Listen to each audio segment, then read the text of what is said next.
Have the charity shops changed their ethics? Are they getting greedy? Are they getting too fussy on what they want donated? Let's have a look at the changing face of the charity shop in our high street and how people's attitudes have changed for both buying and for donating. We will look at how the shopper and the staff of these shops have become more savvy and in how they use the charity shop. The original concept of the charity shop was a two-ended service for both the customer and the organisation in which it donated to. The format was to help the poorer people of society use the shop for more affordable goods and make a donation of what they could afford for the items they took away, such as clothes for their families or essential goods for their homes, without bankrupting the customer. In the early evolution of the charity shop, many people wouldn't have been seen dead in there, just in case they were spotted by a neighbour or a friend who would gossip and ridicule them. In some cases they did. Teenagers and young trendy adults in a charity shop in the early to mid-century? Forget it. They were seen as the pauper's answer. For years as a poor family, my mother used to use charity shops all the time for bargains, and I'd hide around the corner dreading if a schoolmate would see me. That was the attitude then. The main concept, apart from the price tag in each item, had remained much the same for decades, with more or less standard pricing. A shirt, no matter what design or label it was, or a dress, no matter how sought after, would be at the same price, a couple of quid or so.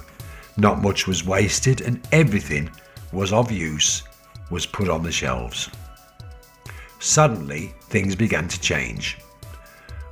Why did they suddenly become a trendy place to visit? And what happened to the ethics of the charity shop? Let's find out how. Firstly, the charity shop started to become a business, grabbing experts as volunteers and paid managers for valuations. The quality of the stock was getting sorted, thus separating high value and general stock.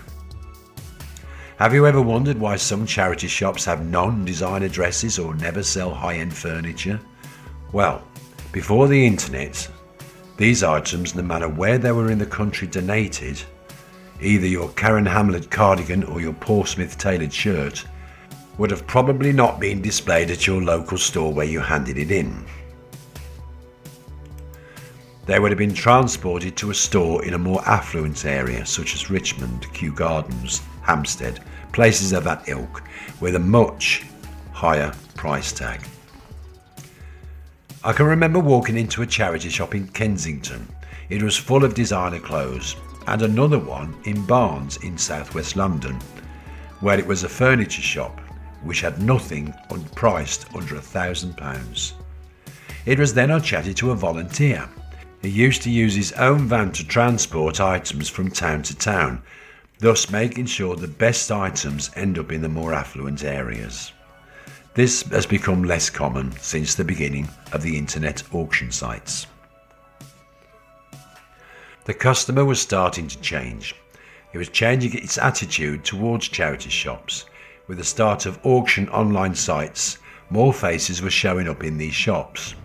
It was a time when newspapers were reporting people buying an item for £1 and selling it online for thousands. We all remember those bulletins, and even though they were rare, folks wanted a little bit of the action, and they took to rummaging in these places to get rich.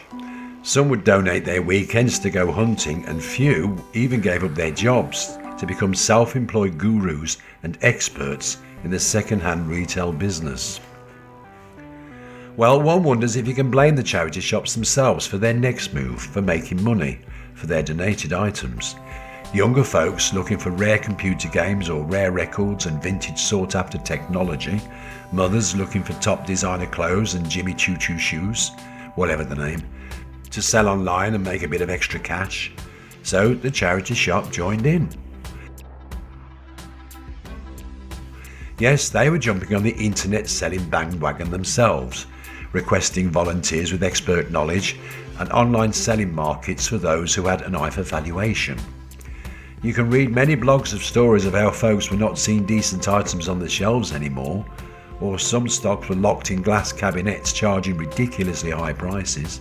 Some charity shops were even displaying goods in locked display cases, stating that it was online, and if you wanted to bid on the item, that's the only way you're going to get it.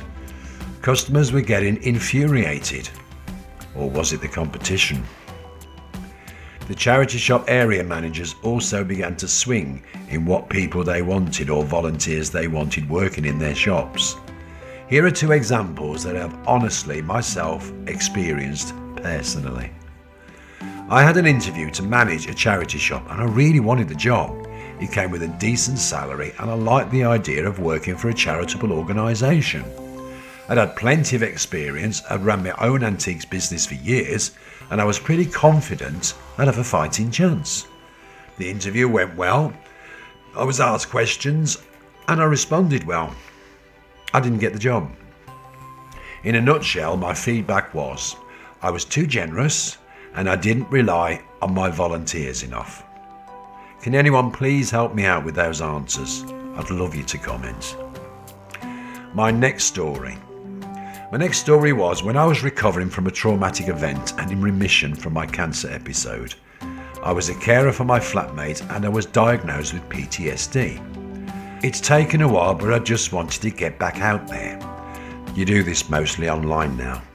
Just wanted to do a day or two a week just to help to gain that confidence. No response. When I told them my circumstances, from 3 places, not even a thank you, and that was just to be a volunteer. So, I decided to change my tactics. I reapplied with a different approach, stating nothing of my personal circumstances, but added I had valuation and online selling experience. The phone did not stop ringing. Can you do 3 days a week? Can you come and see us as soon as possible? One question was, what's the most expensive item you've ever sold? By then I had lost both confidence in myself and in the business of volunteering.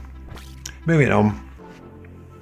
Many people have seen prices in charity shops skyrocket, with back rooms being absolutely full of donated items, donations being turned away due to high levels of unprocessed stock.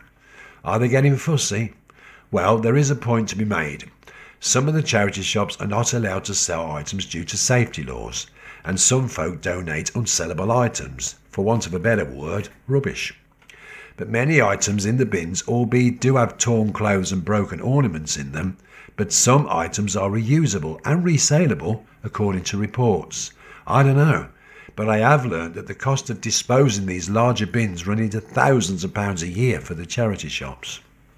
There are also, to be fair, overheads in this increasing area of high inflation and soaring bills, such as rent, electricity, staffing and administration costs. Like any businesses, prices have to rise to absorb these costs. And yeah, I have since learned that some charity shops do have to pay rents. It seems gone are the days where going to charity shops was embarrassing. Surprisingly, more than 80% of British people visit a charity shop on average, with 30% frequently shopping at least 6 times a year. Thank you for taking the time to see this insight of the two-sided view of the world of charity retail, and I hope you've enjoyed this video. I will say though, I will always still donate to charity shops and I'll always pop in and visit them. They do serve a good service and you can still get some bargains. I think the trick is, if you're buying something at a decent price, it's a bargain when you're going to keep it. It's only not a bargain when you're trying to sell it on. Anyway, please forgive any of my mistakes and apologies and typos. Social history is my passion, and there are more videos on the subject if you care to take a look. But more importantly, thank you so much for watching. With much love and warmth, Mickey Bavington. Thank you.